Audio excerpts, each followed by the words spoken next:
Every life has a soundtrack. Join me as we invite guests to share their journey through music, one song at a time. 10 moments, 10 memories. I'm your host, Sean, and welcome to 10 Tracks. Are you ready?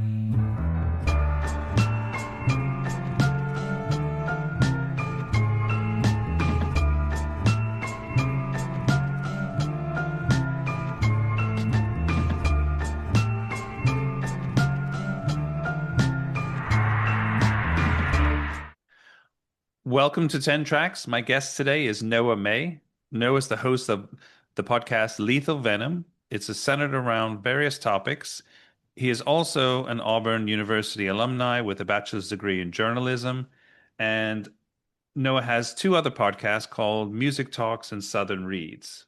Noah, welcome to 10 Tracks. John, thank you so much for having me. I can't wait to be talk with you, and thank you so much for having me on your show today.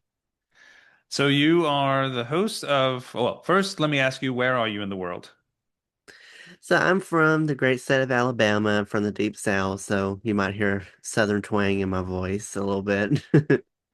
And I think you said you're northeast or Mhm. northwest Alabama. Northeast. Okay. So is that you'd be close to Georgia as well? Yes, I technically live on the border, so I kind of live Oh, on the Alabama-Georgia border. okay. So there's a lot of tension there between the two states, maybe. Um, Well, I'm not a huge Alabama fan. I'm Auburn fan since I went to Auburn and everything, but yeah, there's a lot of tension going on with Alabama and Georgia right now. uh-oh. So tell me a little bit about Auburn. That is, it's one of the largest universities in Alabama, if I'm not mistaken. Yeah, it's compared to the University of Alabama in Tuscaloosa, it's little they're kind of the same in size, but yeah, Auburn has a nice campus. I liked going there very much. It was an eye-opening experience. It was my first time going away from family and being away from home. And I lived in an apartment off campus. I didn't really get the full on-campus experience that most students would get. I did go to community college before I transferred down there for 2 years. And then for my last 2.5 years, I went to Auburn. So, um, being on campus wasn't a priority or like mandatory for me when I first went, since I was technically a junior going in.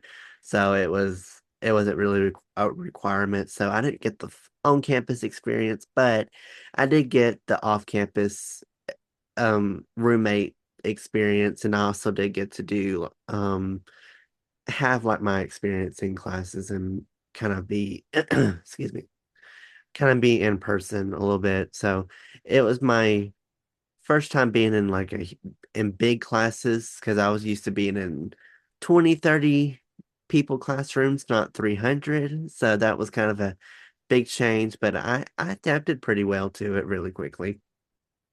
And am I mistaken, but Auburn's kind of known as a football university, like they're more famous for their football team than basketball or anything? Football, yeah, basketball's kind of become more popularized now.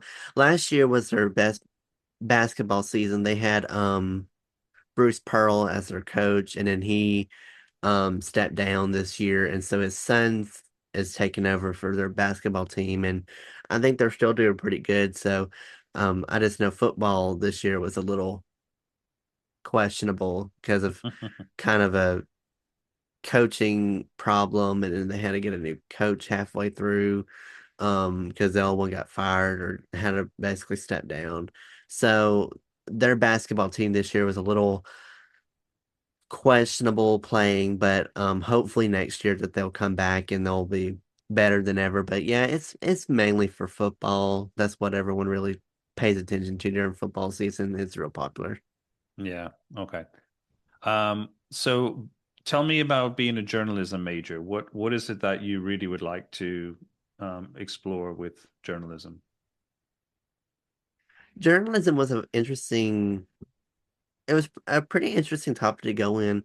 I initially went into it with a um admiration and kind of a dream goal to be a talk show host. That's kind of what I wanted to pursue. And since I've graduated, it's been kind of a interesting field to be in. I had a lot of trouble trying to find a job in journalism. I didn't realize how difficult the job market was. I originally went into, well, I wanted to do radio for the most part because radio was going to be the best experience and most kind of closest thing to wanting to be a talk show host that I could get to. However, t radio stations were very hard to find that were hiring at the moment. So I turned to kind of more, I went to newspapers. I also went to um magazines and all this stuff. And it was just kind of a fail because everywhere wanted me to have experience and I didn't have the 2 year, 3 year experience that most places were wanting. So I was kind of at a loss of what to do and where to go. And podcasting kind of saved me a little bit because I've been able to do showcase a lot of my skills with journalism in the podcasting world. So my degrees actually worked out in the end, but this is not what I initially planned when it came to being showcasing my degree. I'm always open to in the future to maybe it becoming more of a reality of me being a talk show host, but I think podcasting might just be kind of where I go and kind of what my dream job was supposed to be. That's excellent. Were you not able to try to do some internships at some of the radio stations or news stations or anything like that? Yeah, I did an internship my last year or my last semester before I graduated. I interned at a radio station in Auburn, and they were a really good radio station. However, that just didn't have any job openings available for me. But he did tell me that if they did that he would have hired me to work there.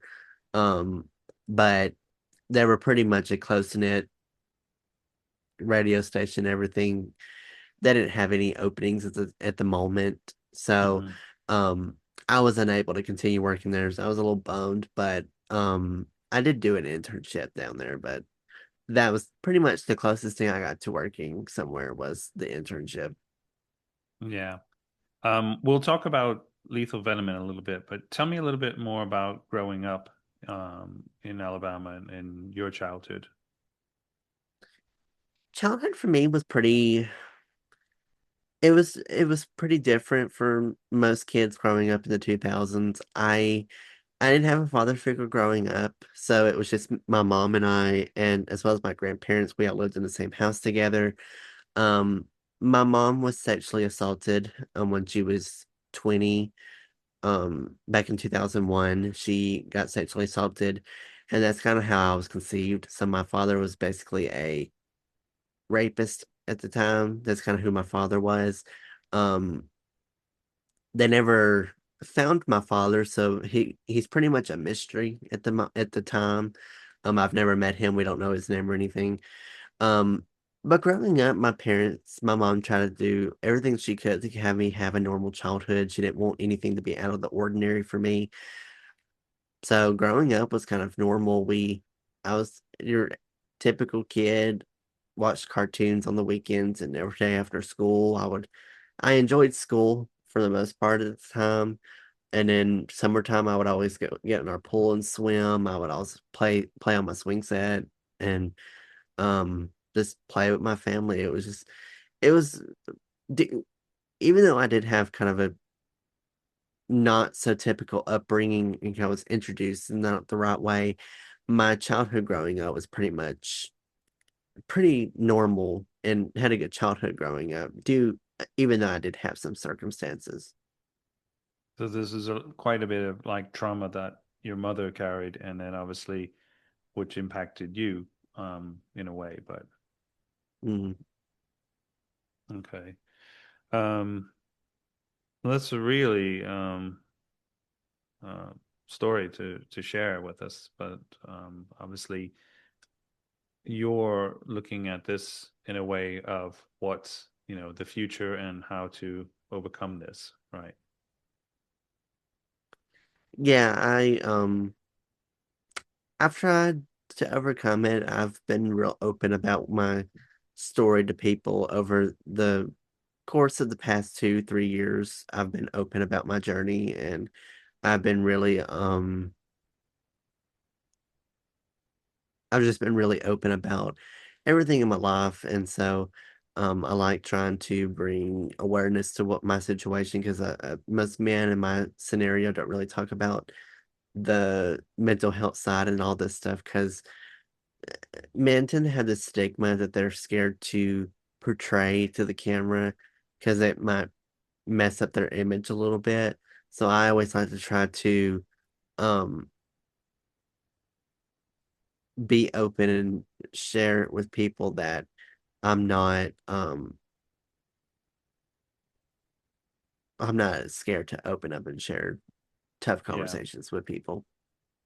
Do you think by sharing this, though, it almost releases this a little bit? You're letting it out of you rather than holding it in. And for other men, of course, who don't share this, obviously this builds up and it can turn toxic if you don't really at least acknowledge it, because then you're giving it less control, less power. I personally think that opening up for me has been therapeutic in a way. Um, it's actually, I feel like, was more beneficial than therapy at the time. Um, when I first started talking about my experiences with my childhood and as well as with my mental health, I wasn't afraid of what people would say because I didn't know how people were going to react, if they would even care, if they would have any sympathy towards me at all about it. S However, a lot of people have really commended me for um, speaking up about it and being real open and honest with it. So, um, once I sort of started getting more of a balance between people were very appreciative of me opening up, compare that was really beneficial to hear. I was really happy that I was able to finally open up and share it and not be judged for once. Yeah. Do you think, though, that I mean, this is obviously common for a lot of people. It's not just men, but I think men are definitely, there's more of a stigma around them in terms of just coming to terms with certain types of trauma or just, past things that have happened to them. I think, if when you go as far as PTSD, especially if men or women were in combat zones or other types of trauma that could have caused PTSD. I mean, this is something that is much more common these days. And still, people in certain communities, I was speaking to another guest where certain communities, it is still taboo and they don't want to talk about it. And so I think you being brave and others like you who decide to say, no, I need to talk about this. I need to share this, not just for yourself, but I think a lot of people will thank you in the end because it is opening that door where it's been hard for um, maybe to come to terms with that, or at least feel like they have other voices out there and they're not alone. Yeah, I 100% agree with the taboo aspect too. No one around me really talked about it beforehand, so I think I think I'm pretty much the most vocal about it in my community a little bit where I'm from. No one really opens up and shares it with everyone because people tend to not believe that it's a real thing. They think it's just a fake thing that you have. And then other people just don't believe you, or they think that you're kind of weak of sharing it. So I always kept it bottled up for years because I knew just how people would probably react around me. But I've been vocal about it, and I've not really stopped. But from at first I kept it bottled up just to hide the kind of potential bullying that probably was going to follow. So Bullying if you share this publicly with friends or family. Yeah, because I didn't know how people were gonna react in my close-knit friend group because my classmates kind of bullied me for everything that I did. So it was always kind of I'll just keep quiet about it, but I got bullied, but mostly for anything and everything. If I brayed, I was like, they bullied me for Wow. no reason. This is in high school or even in college? This was in middle school. Yeah. So this is probably 11, 12, 13, even. It's yeah, it's kind of funny how this is something that is goes on forever. I mean, this is not something new or something that but just the fact of how kids can get bullied or just they're targeted, and it's just pathetic because um it's seeing, like as you grow older and as a more, adult, a lot of this stuff will stay with you, that people would do when you're younger. I mean, we did have a bully when I was in grammar school, probably around the same age you're talking about, and he wanted to fight everybody in the class, and I didn't really um, start many fights or try to start any fights, and but I never really got picked on, but he just wanted to fight everybody, and so eventually he tried to come to me, and luckily, kind of s- escaped out of it. Maybe I talked my way out of it. I don't remember, but it's just sick that, people like that, because they're probably afraid and they probably have, it's not you, it's the issues that they have, that are projecting sometimes. Um, Music is obviously, is this something that has been a strong kind of ally in your life? Most definitely. Music really has saved me through so much crap in my life. Hmm. I think I started listening to music religiously when I was in seventh grade. So around when I was kind of starting to get bullied and everything, um, that was such a huge godsend to me. Um, so it really saved my life, honestly, because I was able to finally focus on um myself and I could actually find relatability through um music at the time. So um I think without music I probably wouldn't be here today. So how hard was it then for you to pick your 10 songs for this?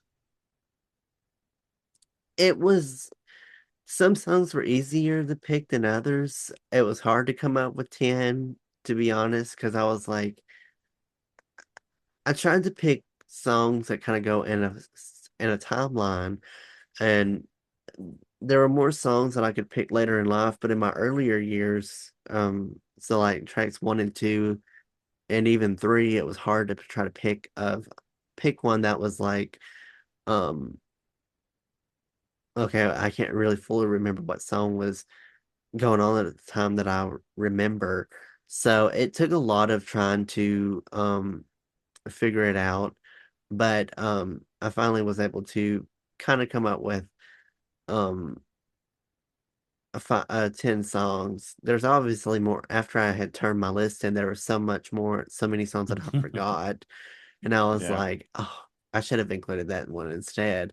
But um I think that these songs kind of have like a pretty good hold of who I am. So I think they kind of speak really volumes about my story. Well, let's jump into track one. This is Adele and the song Hello.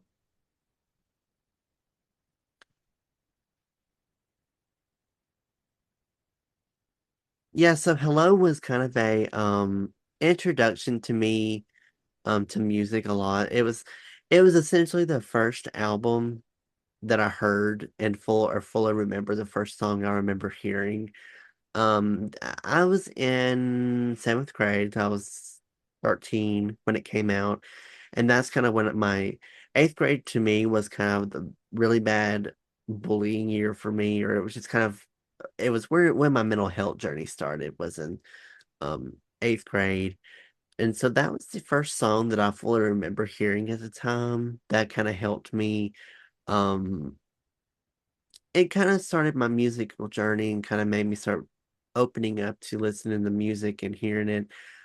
Prior to that, I always heard songs on the radio, and my parents were really into gospel, so this was kind of the first kind of breakthrough that I had, of being able to explore music and hear other songs that were just not gospel related or country related. So this is kind of the first song that I remember listening to growing up. Mm.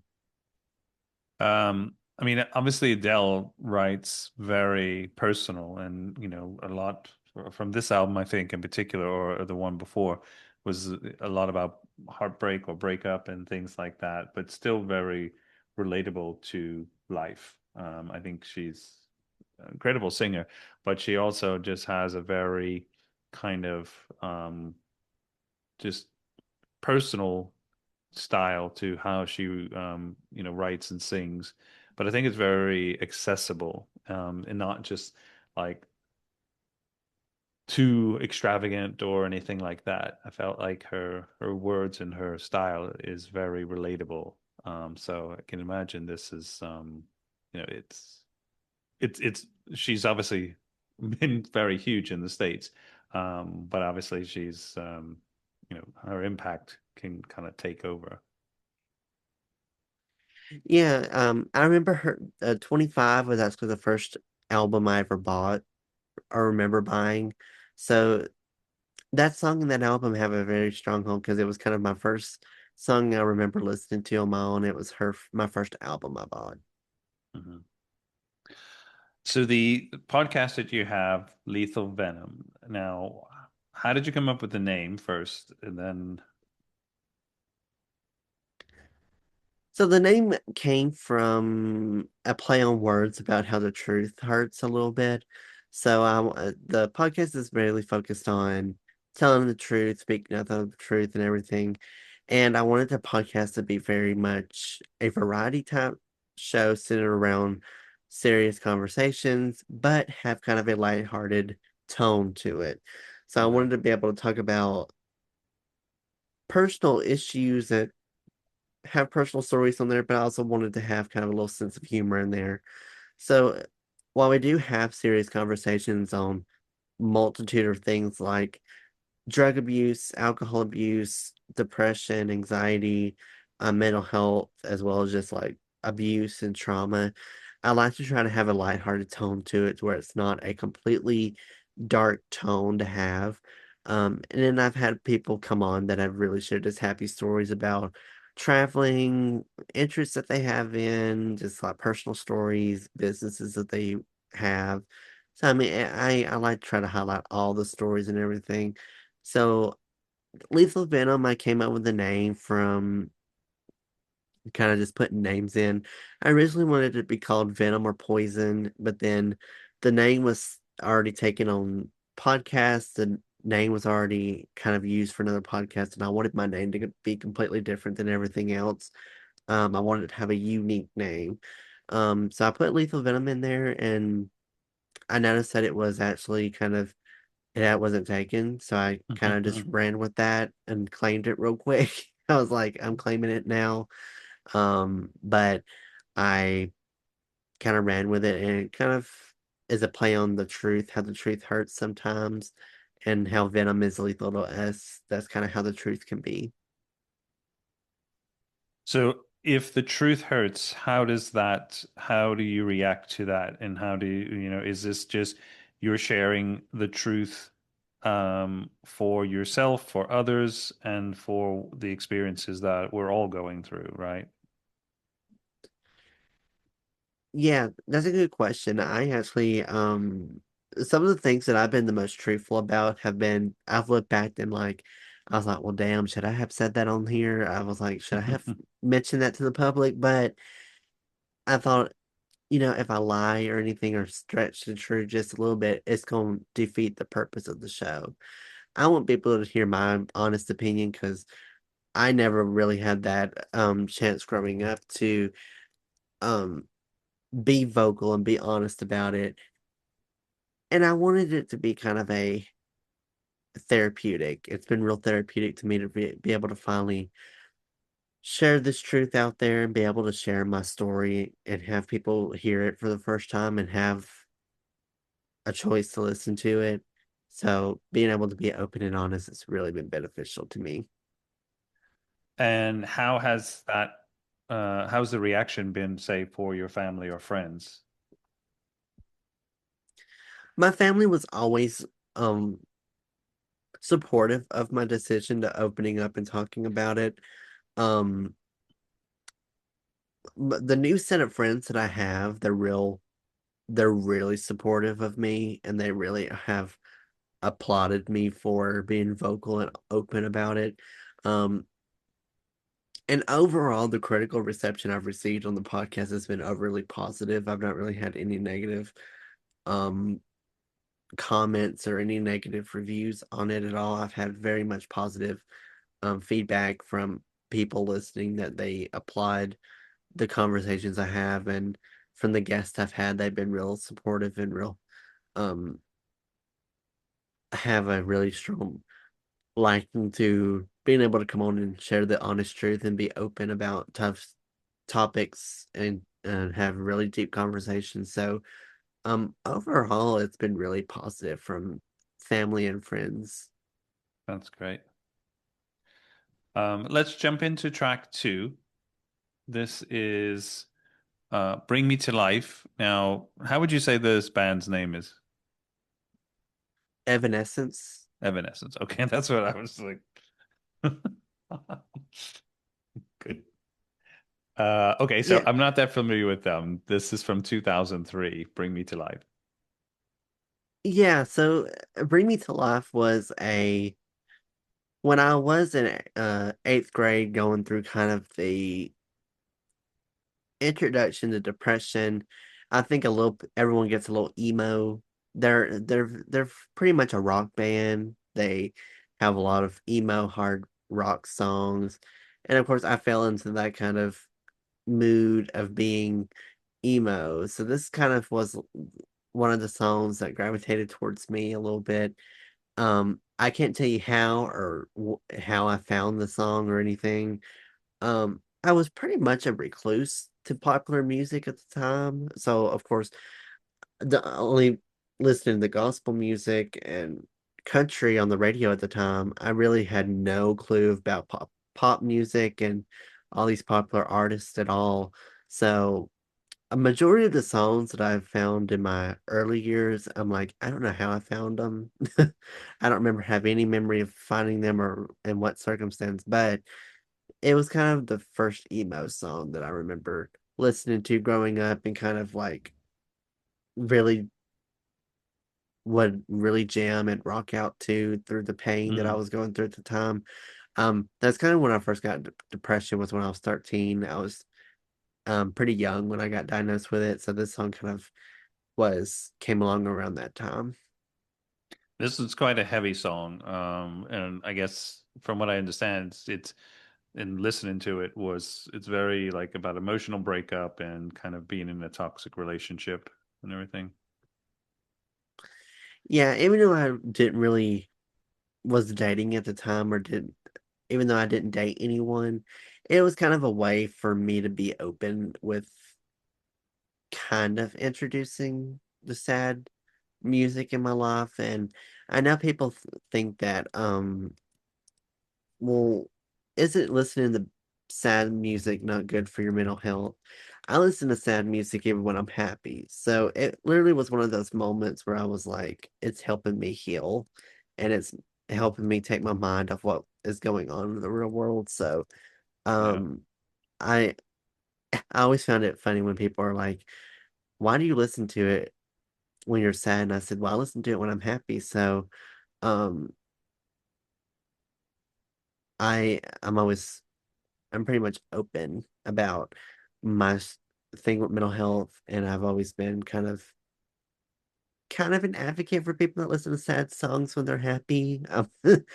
And just because it's sad doesn't mean it's a good song or doesn't make it a bad song. I listen to good music for a reason. It's good music. It can be mad, sad, happy. I don't care. If I like it, I'll listen to it. Well, I mean, I think it's a little difficult to say, this is sad music and does this make you sadder instead of making you happy? But when you think about country music, there's a lot of sad country songs that are on the radio that, Mhm. I mean, you could definitely want to crash your car from listening to that. I wouldn't necessarily say that they're bad songs or anything because if there's something in that that somebody's feeling or somebody, even if you're not going through it, you might get some poetry out of that. Same with gospel, and other music genres. There's so much, I think, dependent on the deep story. So I think it just depends on what people assume because if you look at a painting, you might see sadness in that painting. Doesn't make you necessarily want to do anything negative, but it might just have a special hit you differently, just like opera or classical music can do. Some people just enjoy it. Some people it really touches them and moves them and just kind of, gut wrenching. So I think it's all relevant to the person and to what they feel and what makes them moves them. So and I think when you look at where some might say this is a typically sad song, I think there's definitely beauty in that, and I don't necessarily think the word sad comes to mind. I think the word, just art comes to mind for me personally. So Yeah, I very much agree. I think being even in country music, so much breakup songs and there's so much sad songs, but they really do a good job with the music and kind of the musicality of it to make it not seem sad at all. They use instrumentations. It sometimes takes the um music or the lyrics to really see the sadness part of the song because some people can use very upbeat songs and everything to um hide the fact that it's a very sad song. And mm, I think that's kind of can be a way to showcase sad emotions even through upbeat songs. yeah, for sure. And I think I don't think there's a rhyme or reason for if you want to. I mean, there's a lot of heavy songs which can be quite um, fast or much more dramatic, and they're talking about something very sad or personal. Um, so I think there's different levels with that. Um, let's jump to track three. This is Pink, Sober. Yeah, the following year, in 2016 is when I kind of got introduced to Pink. That's kind of the first one of the first few artists that I found. And her Funhouse album was something that I found back in 2015, late 2015. So these first few songs were all from eighth grade year. Um yeah, heard Funhouse for the first time. And that was kind of one of the albums I just had on repeat continuously every day for 24/7. And of all the songs on the album, Sober was one of the ones that I really loved the best.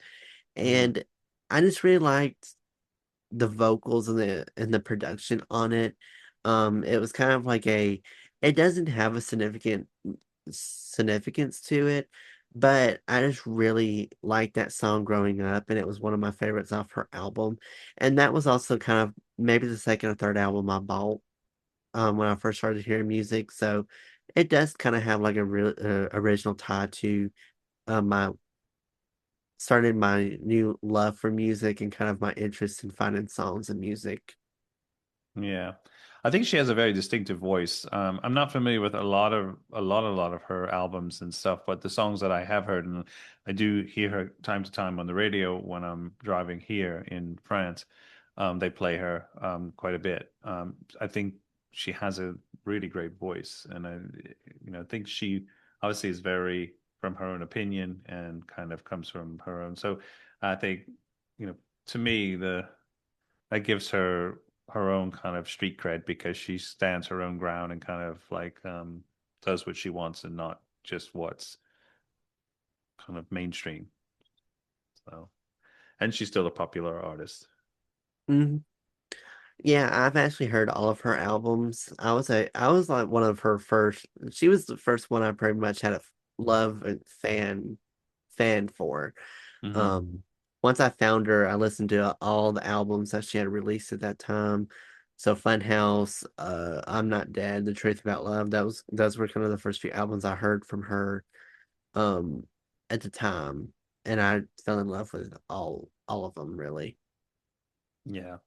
And I mean, some of her topics that she talks about are quite raw and personal, but also relatable, which again, things that are not you would expect from a pop artist to really want to touch on. I think that she's kind of helping more popular artists kind of change that narrative rather than just doing bubblegum. She's actually making them really, you know, kind of open up a little bit, which I think is really impressive. Yeah, she does a really good job of opening up and really showcasing really hard, tough songs, and have a lot of tough topics through them. Um, but you're right, she doesn't really hold anything back. She's really open and honest about her uh things with mental health, with personal struggles and personal topics that affect so many people. Um, so I think there's a lot of um things to learn from her of and learn by. Um, but I really liked a lot of the messages that she presents in her songs. Yeah. Um, do you think that there's enough awareness about mental health out there now? I personally think it's become a little bit more advertised. When I first got diagnosed with it, no, not at all. I think it was kept under the rug too much. No one Mm. really, uh, growing up and even through high school, no one really talked about it at all. So it was always kind of it was very taboo. My parents didn't really talk about it growing up because I think they wanted to shield me from the dangers of it. They tried their best to kind of keep me away from those topics and kind of keep my adolescence for the most part, but it eventually caught up to me and actually ended up hitting me at a very young age. So there was so much that they could hold back from and control and try to keep away, but it just ended up happening to me, unfortunately. Um, I've seen it more vocal now. I think it still has areas to grow, and there's still a lot of change that could happen to it, but I think over the years people have become more open and honest about it. In my opinion, some others might have different opinions on it, but I think it's a little bit more open.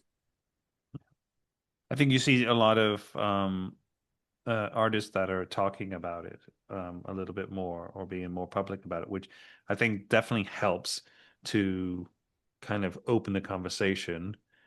Um, but it's probably right. There's definitely a little bit more, but there's obviously more we can all do because I think it impacts us as a community, society, in you know cities and towns as well as a larger scale.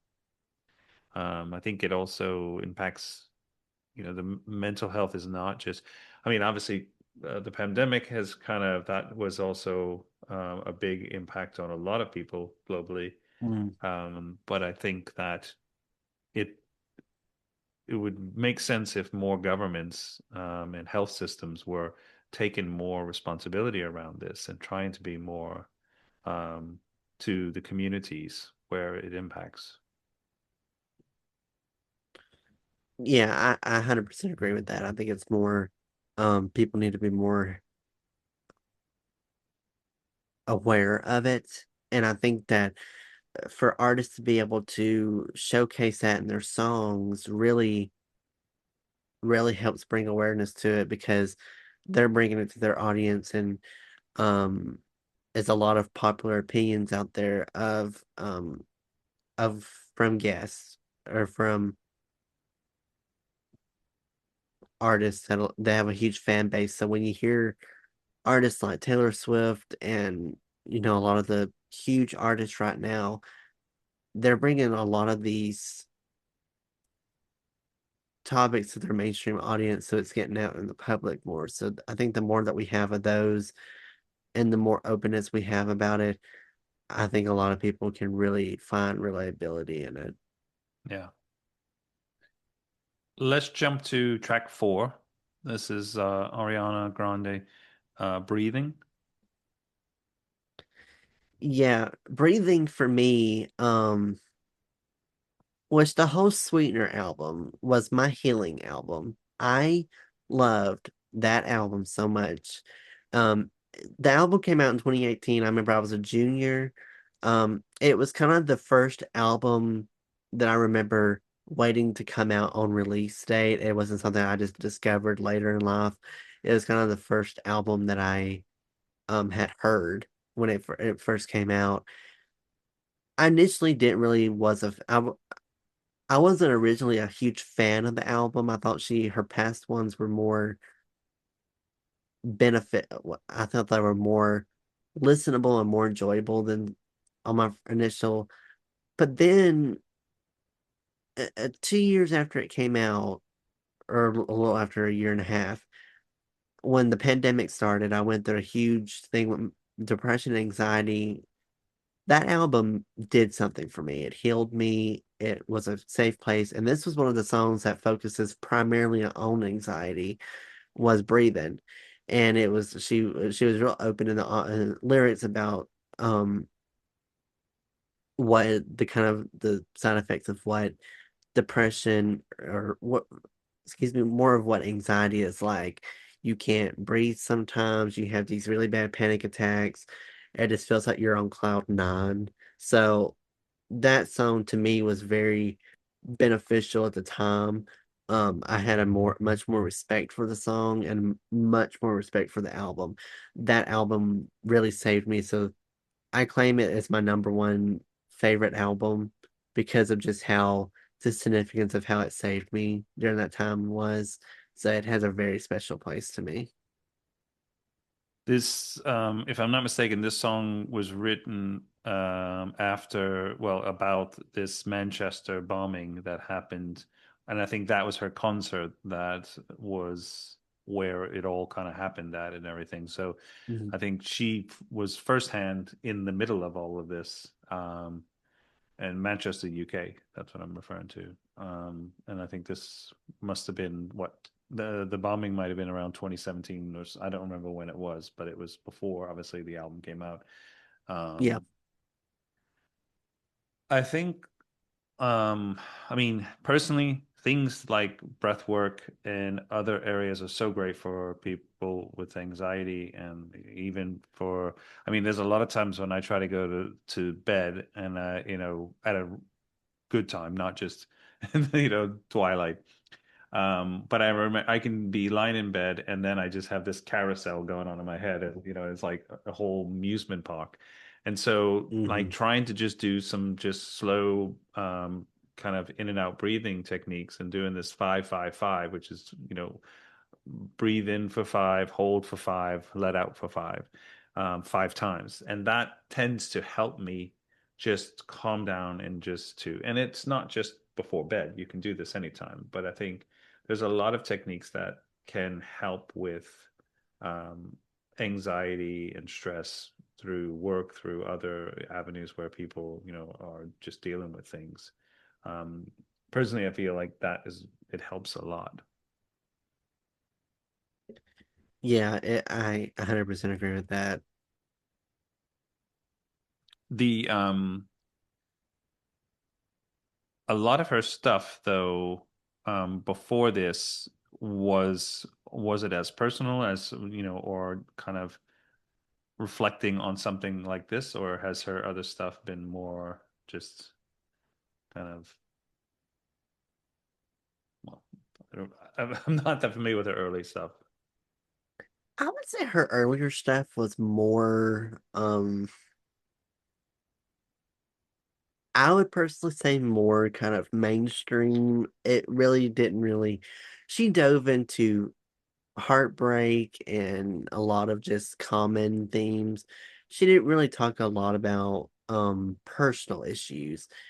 It wasn't until the Manchester attack that she opened up about her personal things with mental health. And since the albums after that, she's become a little bit more personal. I mean, her latest one, Eternal Sunshine, she was really open and honest about how she was perceived in the media, she about her relationships and everything. So I think since Sweetener, she's been more open with her personal life than prior to her albums. But her prior albums I really like a lot. Mm.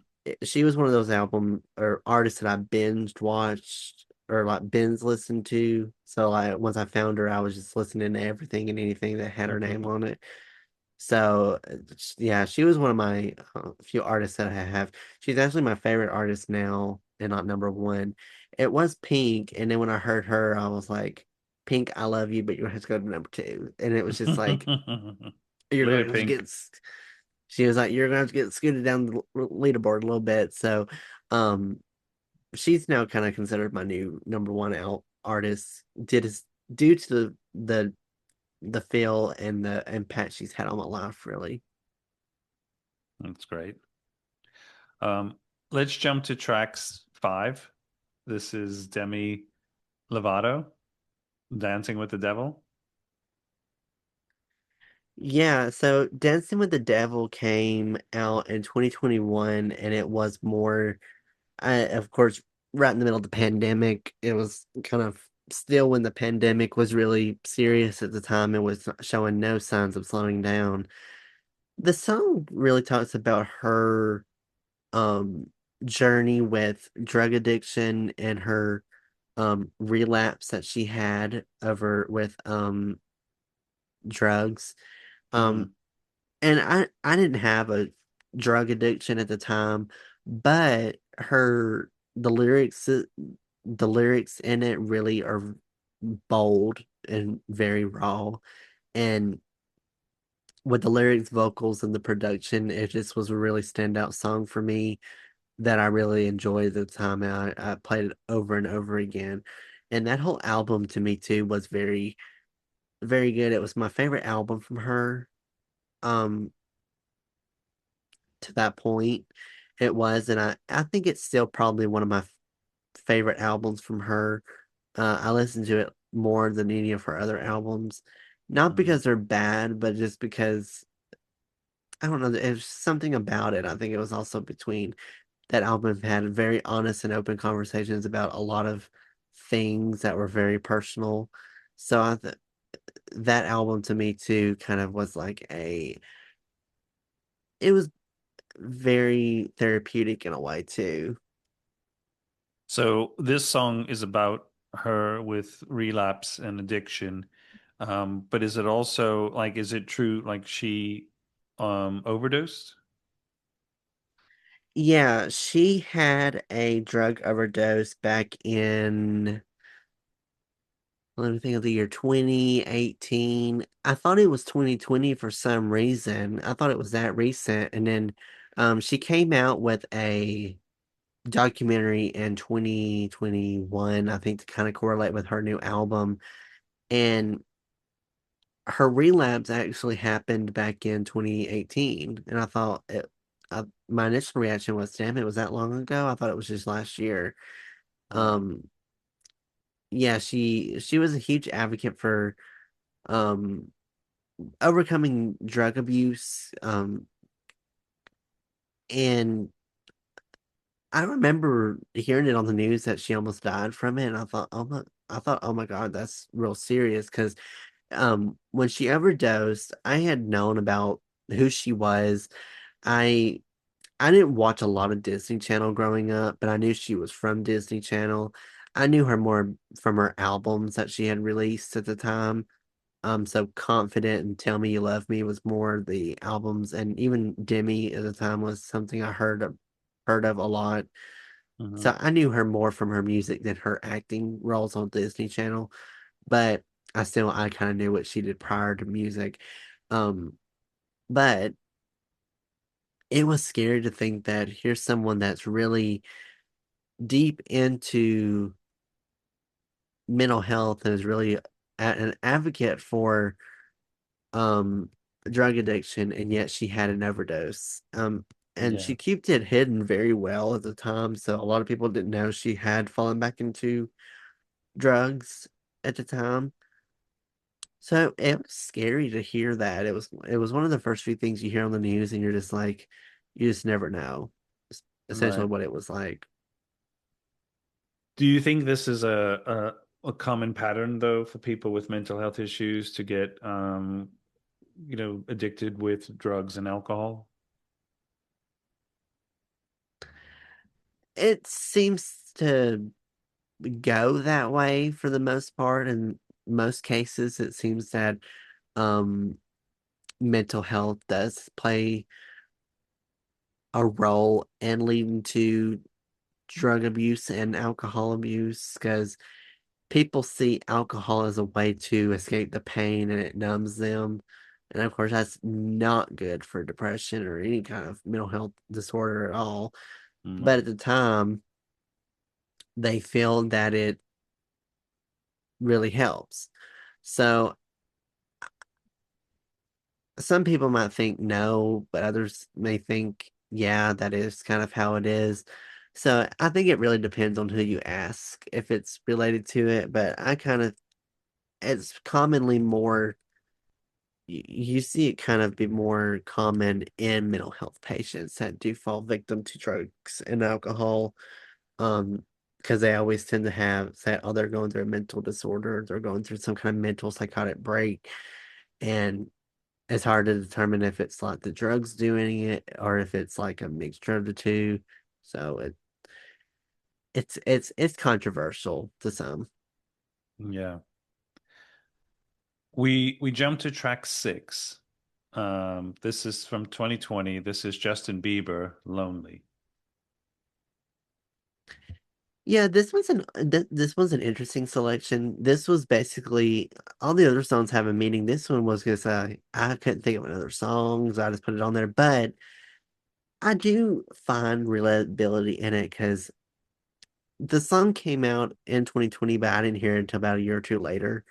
Um, Probably a year later, and the lyrics kind of really focus in on what I was going through at the time, which was loneliness. I didn't really have a lot of friends at the time.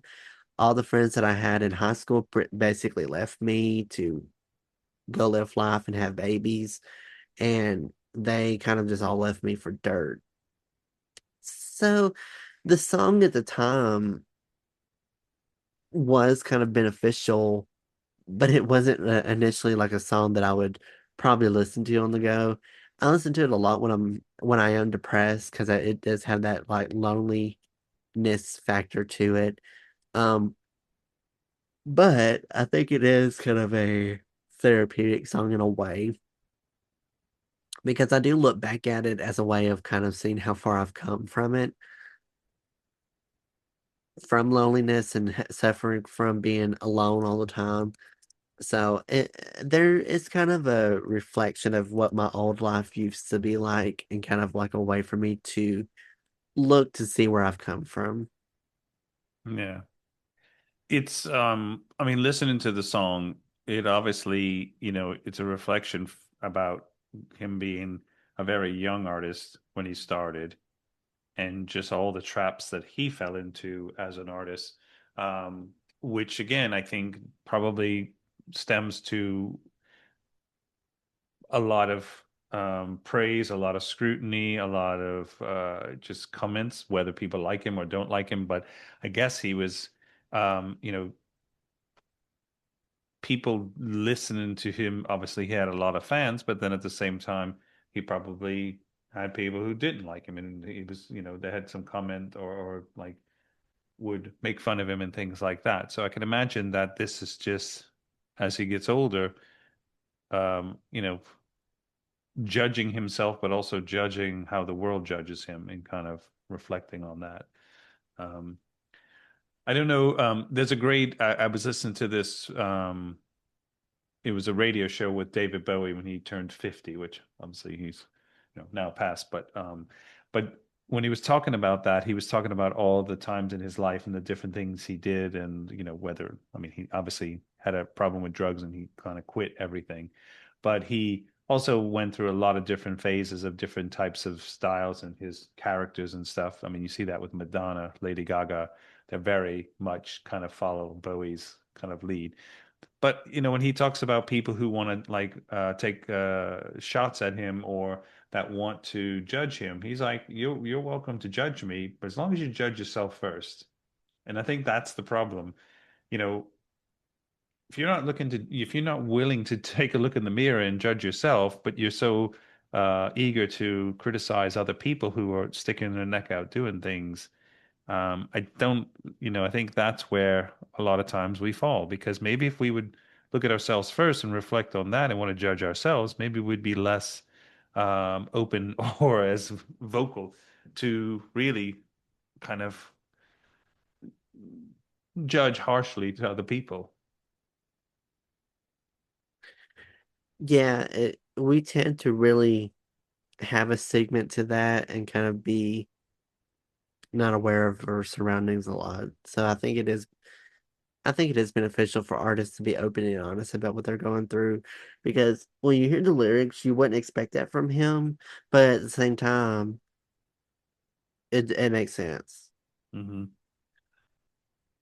Your other two podcasts, now tell me a little, are you still doing those or how are they fit into where Lethal Venom is kind of your lead show, I guess. Um, yeah, the other two podcasts have been pretty much put on hiatus at this point, or kind of on an indefinite hiatus. I'm planning on bringing them both back next year. I'm just trying to find like a good balance between all three of where I could have kind of a balance between posting on each one. Um, but they kind of came later on. The book one, Southern Reads, was more kind of it correlated with Lethal Venom. I thought of these two ideas at the time because I took a podcasting class at Auburn, and these two podcasts came from that class idea. Hmm. And then Music Talks was kind of earlier this year, late 2024. So Music Talks came later on, way later on than these other two did. Um, but I've And really focused on sorry, go ahead. but I really focused on Lethal Venom for the most part, and I've put the other two on hiatus. But Music Thoughts was about looking at an album and kind of just giving a summary or maybe kind of sharing your thoughts on it. Yeah, it tends to be it stems from that. I do kind of album breakdowns. I kind of do track by track, and I do share like a think of it as like a normal music reaction you see on YouTube all the time, but think of it as like a summed up podcast version. Obviously I don't listen to music on there due to copyright. So the music, you obviously don't hear the song or hear me listen to it. But I kind of do like a brief summary of it. I do kind of behind the scenes facts about it. I do kind of my interpretation of the song and kind of give an honest opinion. And I just kind of do that track by track. And then I usually tend to put some songs in there, like if it was unreleased, I always kind of share what songs did not get released, share some background information on it. So it's pretty much information on kind of this does a whole dissect of the album. I really like the concept of it. It was a way for me to maybe find some new songs and new artists, and kind of gave me it's kind of given me an excuse to be able to listen to albums really more. So Hmm. it's been beneficial. Even though I've only posted 4 episodes of it, it came on later on. Um, I started it right when this show started taking off. So of course it didn't really get the full posting credibility that it deserves, but I'm hoping to change that next year.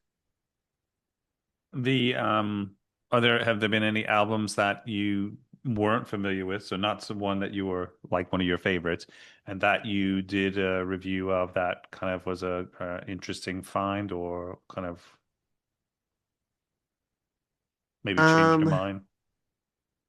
well, it's hard to say because of how little albums I've covered, which of course before that, I plan on doing kind of like I think what I'm going to try to do is the episodes are going to kind of relate to I kind of have these when I went to Auburn, I decorated my room up with album covers of albums I've heard of in full. I kind of just had it like as like a mirage, or I don't know Collage. how, yeah, collage. I can't think of the word. I um so I had a collage of them up on my wall, and it kind of just showcased the album, and it was kind of good wall decorations. And so when I moved, I had to take all of them down. So I'm planning on doing like a podcast episode on each of the albums I would have had on my wall. So I haven't really listened to a new album that's come out that I haven't heard of yet that I've covered on the podcast, but I am hoping to have that change that and getting in there. But as of right now, there hasn't really been an album that's really stuck out to me or has really um changed anything in me. Okay. Let's jump to track 7. This is Pink again. Try. This is from 2012. Yeah, I loved the song from her. Is I think my favorite song between this and Sober. It's my favorite. I just really like the lyrics on it. Lyrically, it's probably some of the best songwriting I've heard. Um, and while she doesn't particularly write it, um, it's just it's beautifully written. It's Hmm. kind of like Rihanna's Diamonds. I love that song just for the lyrics alone. I thought so lyrically, I think it's really great. And it kind of has helped me kind of be motivated in the future for my kind of future life a little bit of keeping me going and keeping me on my toes a little bit. It's really kind of been a helpful tool for me to kind of keep going and kind of not give up on life. That's great. I actually just remembered some, if you want to hear a Pink story, because I lived in California for some years before moving to France. And while we were in transition moving there, we were in London moving to LA. My wife was in Santa Monica with a friend staying there. And so my wife joined a yoga studio in Santa Monica. And so she'd go to this one and all this. And so one time our friend who she was staying with they went together, and my wife just kind of said hello to this woman because she'd see her maybe in some of her same classes at the same time of day. And then our friend said, "You know Pink?" And she goes, "Who's Pink?" And she goes, "The lady you just said hi to." And she goes, "Oh." And so I guess my wife just was in a class with her or would see her in the changing room or something, didn't know who she was. I mean, she knows her music, but she didn't put two and two together because, I mean, I don't know. That's another podcast, maybe. My wife's psyche. But so then the next time Pink saw her, she said hello to her and just kind of like, and I guess Pink was surprised at first because she was like, "Why are you talking to me?" But my wife didn't really bother her. She just was like, I guess if you ever go to yoga, people do just say hi to you in yoga. It's very yogi kind of thing to do. Um, so I guess, you know, they never became friends or anything like that, but it was just funny how she didn't even know who she was. And then Pink kind of realized that she's not bothering me and she's just being nice. And so she said hi to her. The next time she saw her again, I guess she would go to that same studio. So anyway, that's the only fun fact I have about, Pink as a person. She seems like a good person.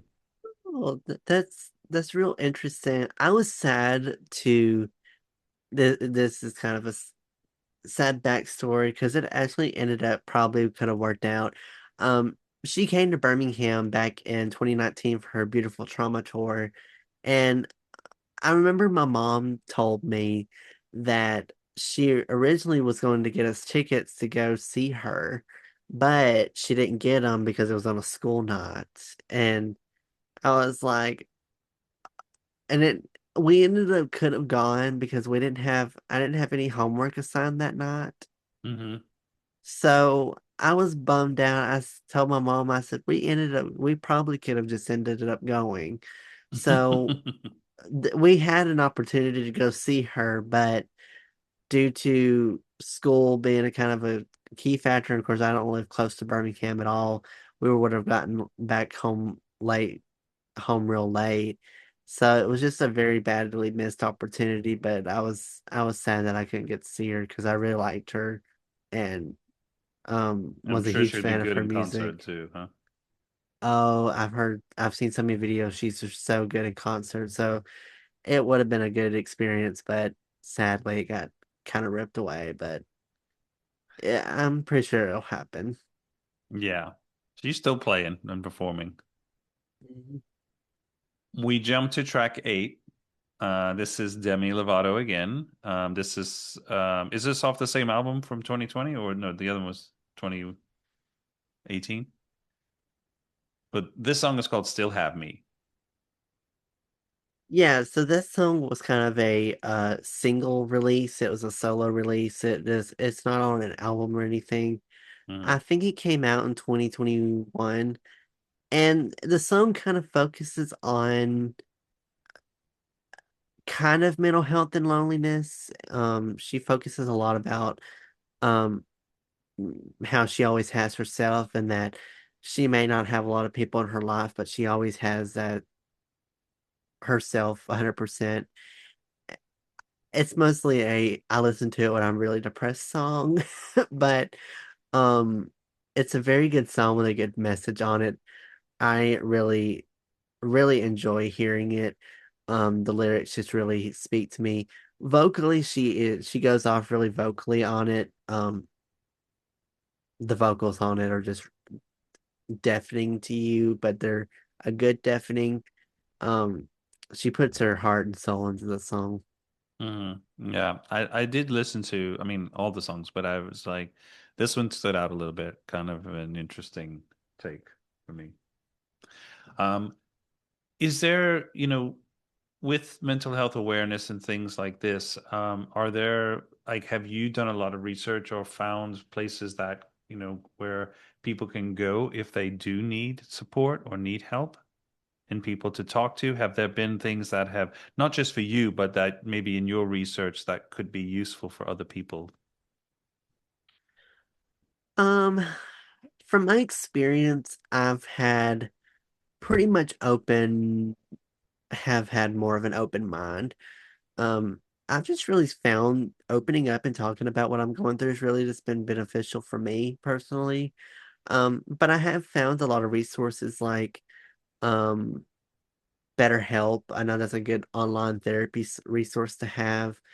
I know the 1-888 number for, or the 1-800 number for the suicide hotline is really beneficial to have. I've never called it, but I know that it's a lifeline to a lot of people. Mm. And I haven't done much research on it. It was funny to mention that because I think for one of my papers that I did in um college, there was a story that I did. I kind of wrote a paper on as like as an assignment. I did research on it, so I did do some research on it, but I'm not. It wasn't like a hardcore studying up on it and seeing what was out there, kind of. But I kind of know a little bit more now than I used to. Are there signs that people should look for if there's people in their life that could be going or struggling through stuff and they don't know how to talk about it and maybe they are scared to talk about it? That's a good question to have.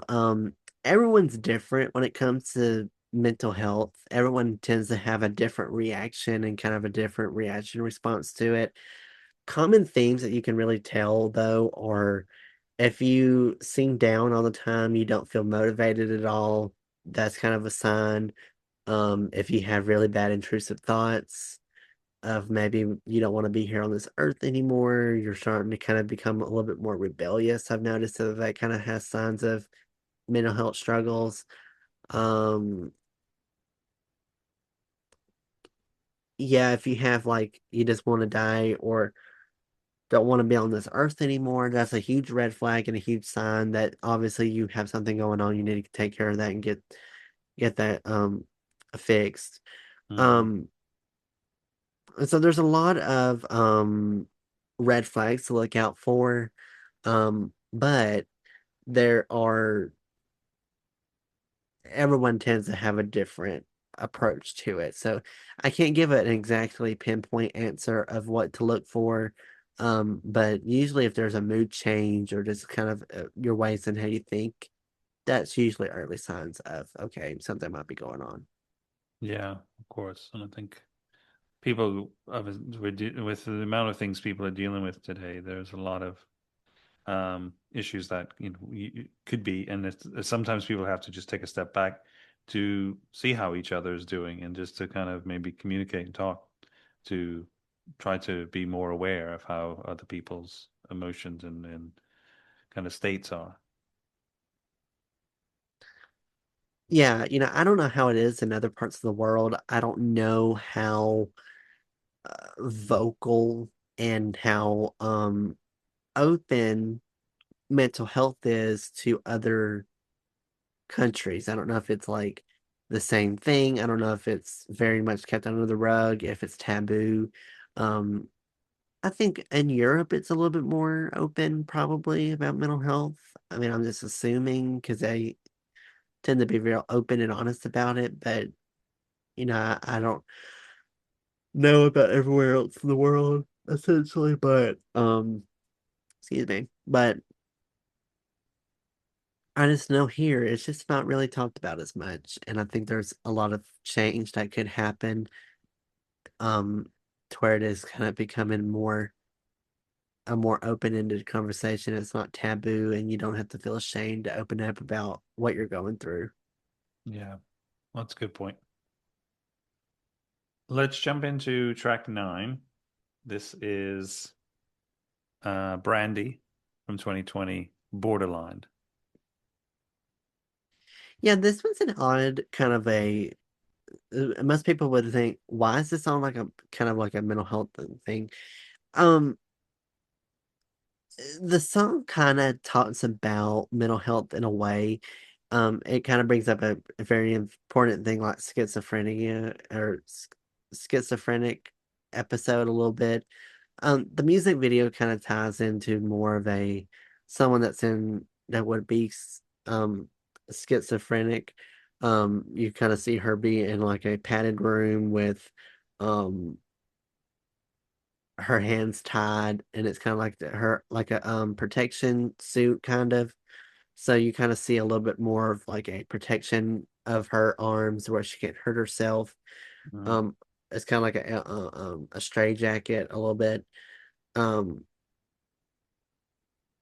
s- the reason why I put it on this list was more of I enjoy listening to it, the vocals, and I'm a huge R&B junkie. I love R&B.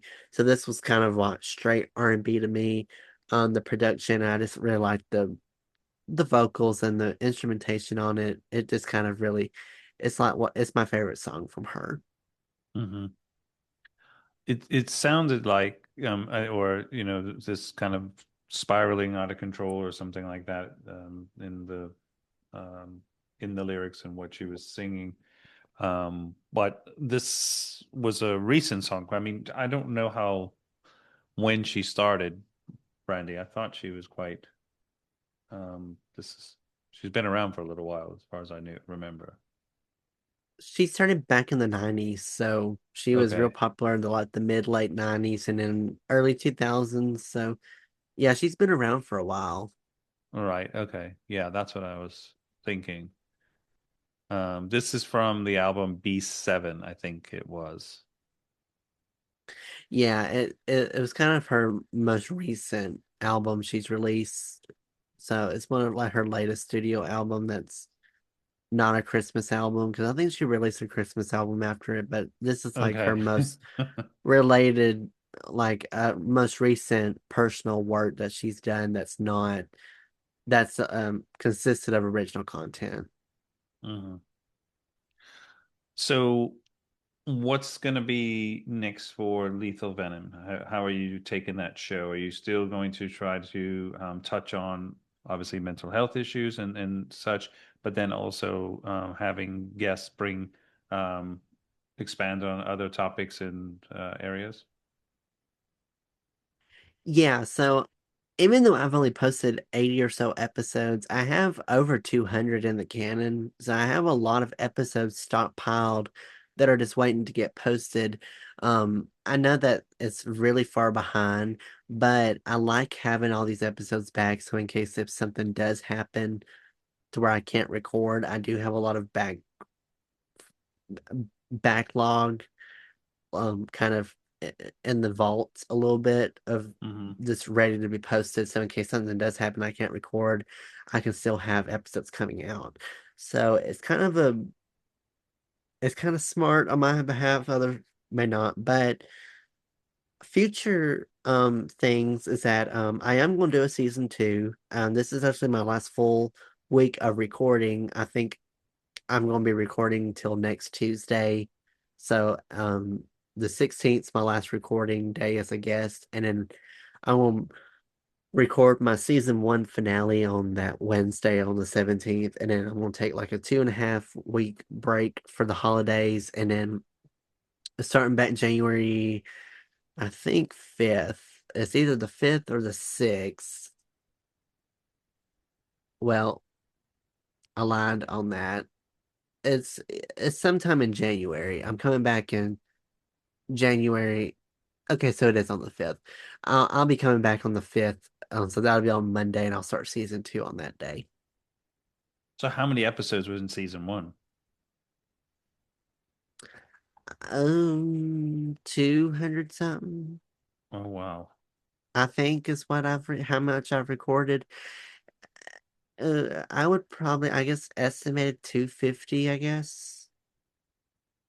250. Okay. But how many in 80 have been released so far? Yes, I think I've released 81.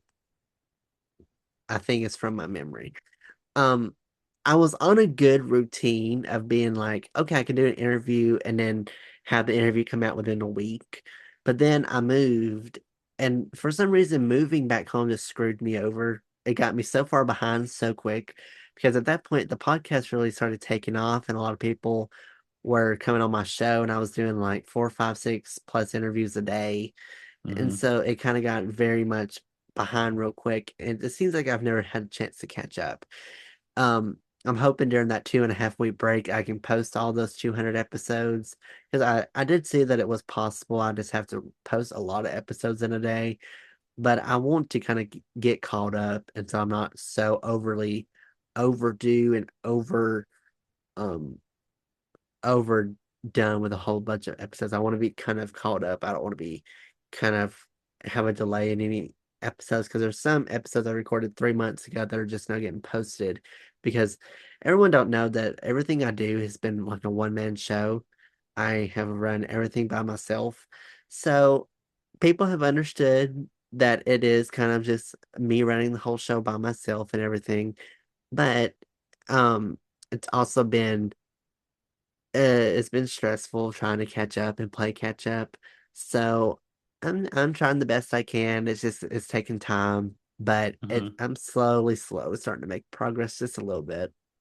Wow, it's a lot to do, but that sounds incredible if you get it all out. But I think you have to take your time and just do it when you can because it is. I mean, doing these episodes, which are a bit long, over an hour, hour and 50 minutes, they tend to take a lot of editing and whatnot. So I can imagine. Mhm. Yeah, and I don't use any of the AI stuff. I use it's all hand edited. It's all manually edited by me. I'll go back and listen to it, and there'd be some times where if I'm trying to like censor something out, I will go back and listen to it like 10 times trying to get that exact moment.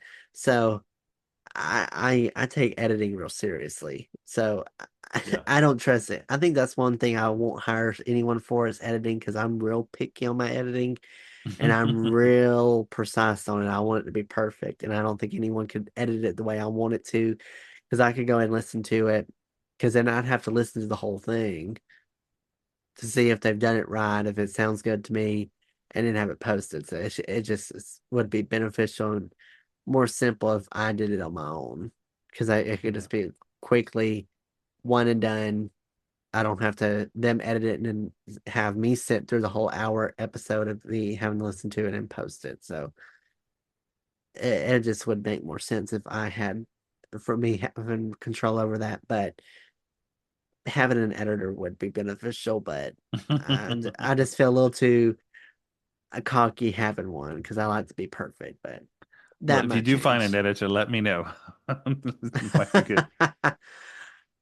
I definitely will, but who knows? It'll happen maybe, but I don't know. Let's jump to your final track. This is track 10, Miley Cyrus, The Climb. Yeah, I really find this song to be a huge motivator for me personally. I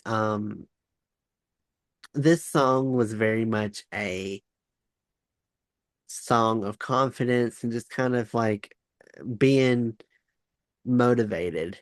I I can't fully remember when I first heard this song. Obviously, it's from Hannah Montana, and of course, I was in that age range when I was growing up in the 2000s when Hannah Montana was popular and um that was who a lot of people were watching. I think this is from the movie she came out with. So this was like I don't know, was it between like season 3 and 4 of when they did like the change, maybe? And so this was like 2009, 2010, I think. Hmm. Um, so this song came out during that. So it's an older song, but I found it really impactful on me because it's been a huge motivator for me to keep going. Even during the most darkest times I've been through, it's been a huge boost of energy. It's helped me stay focused. It gives me a lot of um encouragement and has given me a lot of um just energy to kind of keep going, doing what I want to do, keep fighting for what I want to continue fighting for. And it's just a huge boost of serotonin to me. Hmm. Do you consider Miley Cyrus a bit of a role model? Do you think she's definitely, because she's obviously kind of persevered through some hardship? Um, I don't know if I would particularly call her a role model, to be honest. For me, um, some songs, yes, I do see being as a role model. Um, but for others, it's debatable. I would Hmm. say debatable on some songs, other songs not so much, but there's some artists that people really see as motivators, and I'm just like, okay. But I think that she does have a lot of good songs. She does have a lot of good music and everything out there. Even though Bangers was kind of like her wild album, I love that album. That was one of the more albums I heard of that you're not supposed to listen to at a young age because of just how explicit it was, but it was just like you couldn't help it. I was just drawn to it. So that was an album I really liked. So Yeah, she can be a role model for in some instances, but other instances I'm like, I don't know about that. What's the Noah, what's the best way people to find you or get in touch with you? So the podcast, all three of my podcasts really are on all the major platforms. It's on Spotify, Apple, Amazon, iHeartRadio, YouTube, Pandora, as well as other things. So whatever podcast service that you have and use to listen to podcasts, it's most definitely most likely on there. But Spotify and Apple is usually probably the main ones people use. So if you use either one of those, you can find any of the three podcasts I have on there. Um, for the Lethal Venom podcast, since that was the most popular one, I'll just leave the socials for that one. Um, you can find me on Instagram and TikTok, Lethal Venom Podcast for the Lethal Venom one. On Facebook, Twitter, and YouTube, it's Noah's Podcast, and that kind of is where all three of my podcasts have a home. Um, Facebook's tend to be the most popular one of the three there. And then I'm also on LinkedIn if people want to connect with me. It's just my first and last name, Noah May, on there.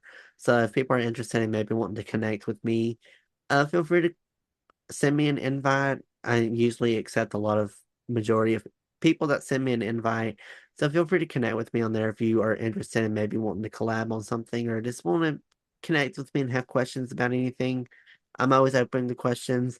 Um, but other than that, that's usually kind of where I say. And then, of course, if you're interested in wanting to be a guest on the show, or if you want to come on, feel free to email me, lethalvenompod@gmail.com, either through there or through my Podmatch profile.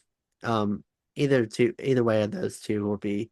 I check those every day, so as long as you can reach out to me on either of those platforms as well. Noah, thank you so much for sharing your 10 tracks and for being my guest. It's really great to meet you and I appreciate you sharing your story, but also to talk about more about mental health. I think this is an important topic that it does impact everybody. It's not just those people who are necessarily having depression or having certain mental health issues. I think this is something that it impacts everyone, and I think there should be more awareness. And I'm hoping with your work and with others' work, we can try to make more awareness so that we can kind of be a lot more people working and supporting each other with this. As we say goodbye, I wanted to just say to you to be kind, be love, be humble. Well, thank you so much for having me. It was an honor to be here, and I appreciate the platform you have, and um, I appreciate you so much for having me. So thank you, sir. Let me come on and share my 10 tracks with you and the audience. Thank you, Noah.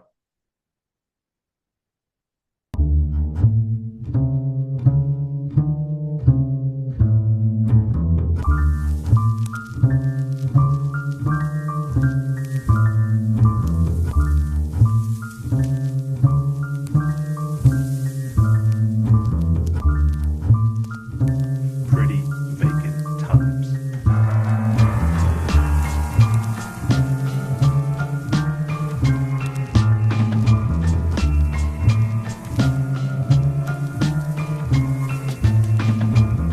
Are you ready?